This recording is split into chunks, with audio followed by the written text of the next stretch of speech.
Hey there everybody, my name is Kat Bowser. I'm your resident fantasy therapist and welcome back to my channel. Those of you here for the first time, welcome. My name is Kat Bowser. I'm a licensed therapist. I'm also a writer working on my first novel. And on my channel I like to talk about what I consider to be the heart of writing, and that's the characters. And the heart of the characters is their psychology. So that's the angle I like to take with pretty much everything I talk about on my channel. Alright guys, so for today I have another book review for you. It's actually one I read this a while ago and I kept meaning to get to making a video about it, and for some reason it just kept slipping my mind. So today I am going to be reviewing Icarus, another book by Adam Wing.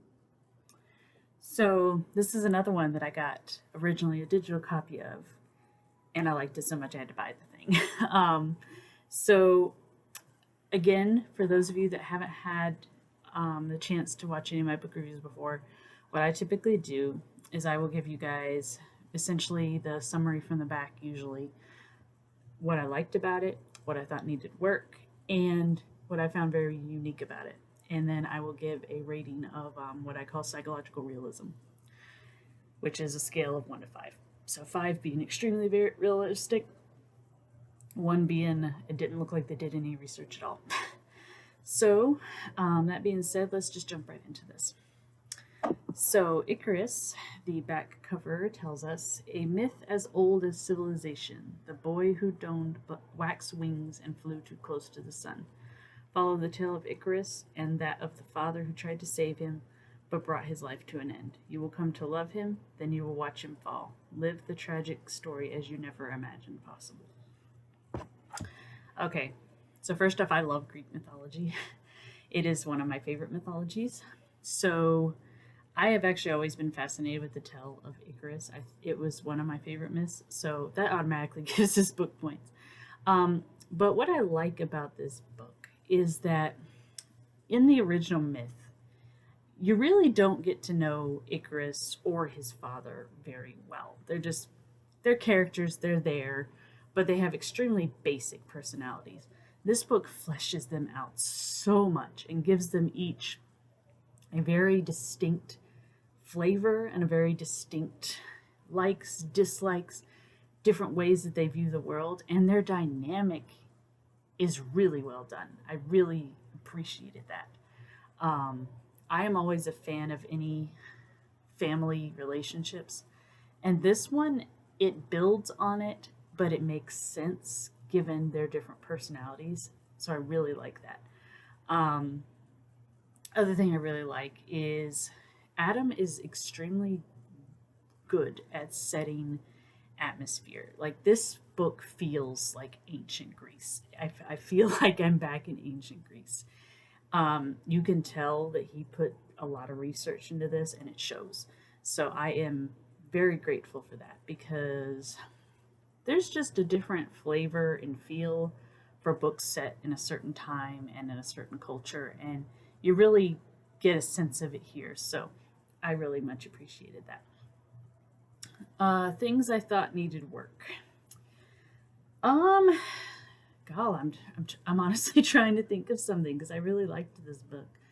Da, da, da, da, da. I will say I felt like some of the chapters dragged a little too long, but that's really being nitpicky. I mean, it really is. There were like a few chapters I remember thinking that it went on for a little too long. It probably could have been a little shorter, but then there were some chapters I thought went by too fast. So overall, I think the pacing is very, very good, but there are certain instances where you kind of wonder where this is going. But again, I don't think it ruins the story at all. Like I said, I'm having to think hard to think of things I didn't like about this book. So I think that's a minor detail. What are things I thought was very unique about this book? As always, I'm not going to give any spoilers away, but I will say that there is a friendship that Icarus develops that is very interesting and very well done. And it really plays into just his overall vulnerability, but also how free spirited and smart he is. I also really like, I know this kind of repeating what I said before, but I want to draw emphasis on this.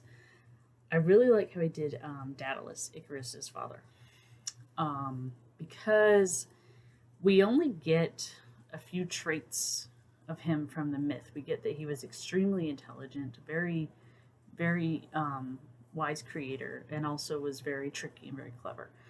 And the way he comes up with to show these traits is just so expertly done. I really enjoyed the chapters with Daedalus, even though he isn't the nicest guy in the world. But he's fascinating. So I will take a fascinating character over a nice character. Last one. What would I rate it on a psychological realism scale? Pretty high, actually. I would probably give this a 4 out of 5. And for those of you that don't know, I very rarely give 5 out of 5s. I usually reserve those for like almost autobiographies and things like that. But this is pretty damn close. I really think the way that the relationship between Daedalus and Icarus is very well done. It makes sense. There is a certain dysfunction to it, and it makes sense why it's a dysfunction. The relationship that Icarus develops with his friend, again, makes sense. The relationships that Daedalus has with the other characters makes sense. So all of these interactions make sense with the traits that we're given. So I give a lot of points for that, because reactions and interactions are some of my favorite things to read in stories. There is an aspect of talking about fear in this story. I won't give away where or how, but that is also very well done. Because fear is a very fascinating emotion, so you can do a lot of different things with it. And I think the way Adam tackles it is very creative, so that also is very well done. Overall, I'd give this book a 4 out of 5. I highly recommend you guys read it. Aside from, like I said, those little nitpicky things, I very much enjoyed it. I've reread it several times, so definitely make sure that you check it out. I have left a link to both the author's Goodreads as well as the link on Amazon where you can buy it. You can get it on Kindle for very cheap, or if you want to spend a little more money, you can get a softback version like I did. So I hope you guys will check it out and give the author some love, because he's definitely in need of it. Definitely deserves it. So until next time, I hope you guys have a good one.